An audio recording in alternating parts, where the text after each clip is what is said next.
Hello students, welcome to simple solution centre. आइए दो चरवाहा रैखिक समीकरण के कुछ और टाइप्स को हम देखते हैं। इस टाइप के प्रश्न भी एग्जाम में अक्सर पूछा करते हैं, इसलिए गौर से समझिएगा, सब समस्या का समाधान हो जाएगा। पहला प्रश्न है, आप ये हेडिंग हम दिए हैं यहाँ कि संख्याओं पर आधारित प्रश्न।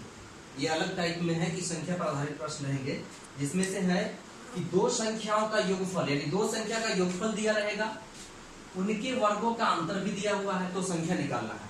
तो सबसे पहला काम हमारा क्या है? सबसे पहला काम है कि कोई भी चीज दिया हुआ है, दो चर वाला रैखिक समीकरण है, तो उसमें हम क्या करेंगे? एक को x और एक को y मान लेंगे। आइए तो मान लेते हैं, माना कि भाई क्या मानना है, तो वही मानना है जो पूछ रहा है, संख्या मानना है। तो माना कि कितनी संख्या है? दो संख्या है। तो दो संख्या में एक संख्या को कहेंगे पहली संख्या, एक संख्या को क्या कहेंगे? पहली संख्या। तो पहली संख्या x, जब पहली संख्या x हो गया तो दूसरी संख्या मान लेते हैं, दूसरी संख्या y, दूसरी संख्या हो गया y। अब प्रश्न से इसमें भी दो कंडीशन होंगे, दो शर्त होंगे, दो केस होंगे। पहला केस तो केस 1 के अंतर्गत रखेंगे, दो संख्याओं का अंतर 1000। अंतर मतलब यूं तो कहते हैं कि अंतर मतलब घटाव व्यवकलन, परंतु अंतर और घटाव में थोड़ा सा अंतर है। क्या अंतर है? जैसे ये भी बात समझ जाइए कि अगर आपको घटाने की बात कही जा रही है तो 4 - 1 तो इसको 3 लिखेंगे, 1 - 4 तो इसको -3 लिखेंगे।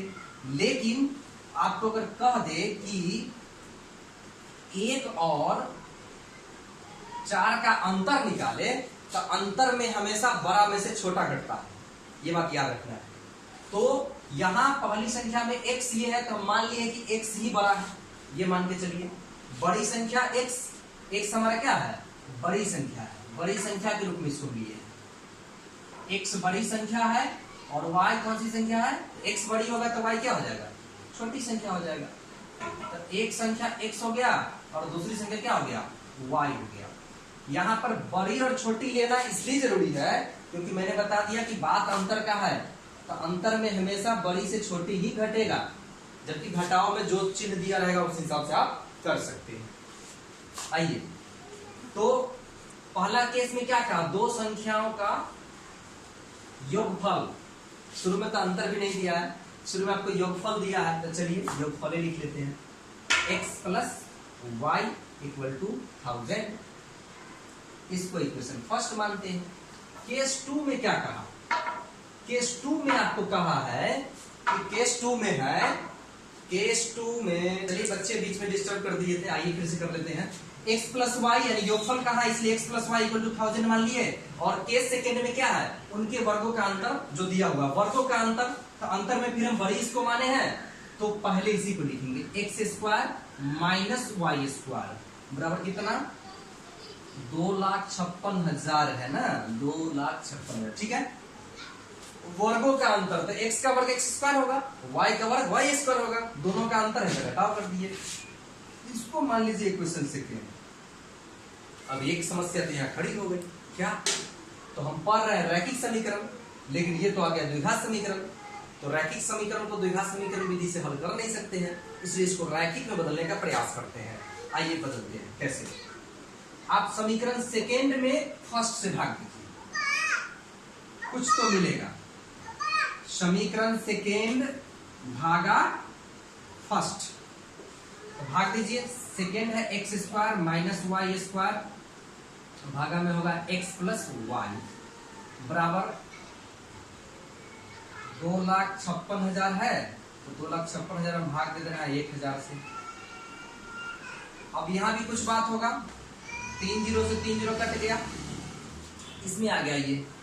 इसमें क्या है कि x² - y² का फॉर्मूला होता है x + y × x - y। अब बट्टे में क्या है? बट्टे में है x + y, लिख दीजिए x + y।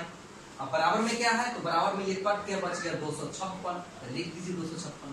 x + y से x + y कट जाएगा, तो बच जाएगा x - y। x - y बराबर हो गया 256, x - y बराबर 256 हो गया। इसको इक्वेशन थर्ड मान दीजिए। अब क्या करना है? समीकरण फर्स्ट और थर्ड को हल कर देना है। तो क्या है? यहाँ प्लस है और यहाँ माइनस है, कुछ नहीं करना है, आपको जोड़ देना है। समीकरण फर्स्ट प्लस सेकेंड से, यहाँ बराबर करने की जरूरत नहीं है, पहले से ही x और y वाला बराबर है, और y वाला को काटना चाहते हैं तो y वाला क्या है, y वाला प्लस और माइनस में, इसलिए जोड़ देंगे। अगर समान चिन्ह रहता तो घटाते, असमान चिन्ह है इसलिए जोड़ रहे हैं। आइए लिखते हैं x plus Y equal to 1000 1000 and x minus Y equal to 256।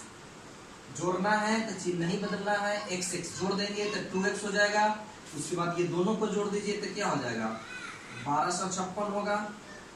अब काटना है तो काट दीजिए 2 से, 2 छक 12, उसके बाद कितना आ जाएगा यहाँ पर 2 दूना 4 और 2 अट्ठे 16, 628, यानी x इक्वल टू आ गया 628। और x का मान हम डाल देंगे समीकरण फर्स्ट में, समीकरण फर्स्ट में x का मान रखने पर रख दीजिए, फर्स्ट में x का मान रख दिए तो क्या हो जाएगा, x प्लस वाई है यानी 628 प्लस वाई इक्वल टू कितना हो जाएगा 1000, यानी कि y इक्वल टू हो जाएगा 1000 माइनस 628, इसलिए y बराबर हो गया, निकाल लीजिए, 10 में से 8 गया 2, 9 में से 2 गया 7 और 9 में से 6 गया 3, 372। यानी कि बड़ी संख्या हमारा x निकलेगा कितना 628 और y निकल गया 372। हम नीचे में लिखेंगे, नीचे मेरे पास जगह नहीं है, आप नीचे लिख लीजिएगा कि अतः पहली संख्या या बड़ी संख्या बराबर 628, दूसरी संख्या या छोटी संख्या बराबर 372। इस तरह से इसका भी सॉल्यूशन आप जान गए हैं।